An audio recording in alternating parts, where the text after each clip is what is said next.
sezona ne jau iet uz beigām, bet tikko sākas. Visam saucamiem pludmales karogiem. Šodien parādīšu, kādi ir tie varianti pamātnēm, mastēm, aksesuāriem. Viss, kas ir vajadzīgs, lai zinat vairāk par pludmales karogiem. Mūsu piedāvājumā ir plašs klāsts ar tiem variācijām. Ja vajadzētu, piemēram, uzliekt to pašu karogu, pludmales karogu, smilte, zeme, vai ir cietas pamāts, piemēram, brūgis, asfalts, sporta zāle pa vidu. Atkarīgi no karoga makstā augstuma mums ir arī taisnas stūra pamātnes pieejams.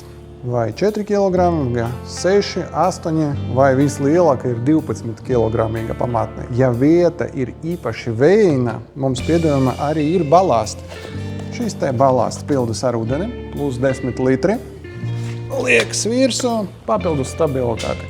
Ja super-duper īpaša vējaina vieta, ir arī smilšu balāsts. Te var iebert kad 20-25 kg ar smilti.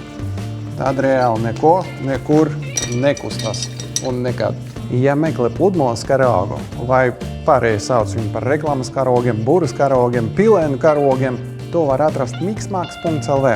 Nodaļa, kur ir pludmales karogi. Uztaisīsim dizainu, palīdzēsim ar to realizāciju un tavs vasaras pasākums būs reāli burvīgs. Neaizmirst, ieko mums līdzi.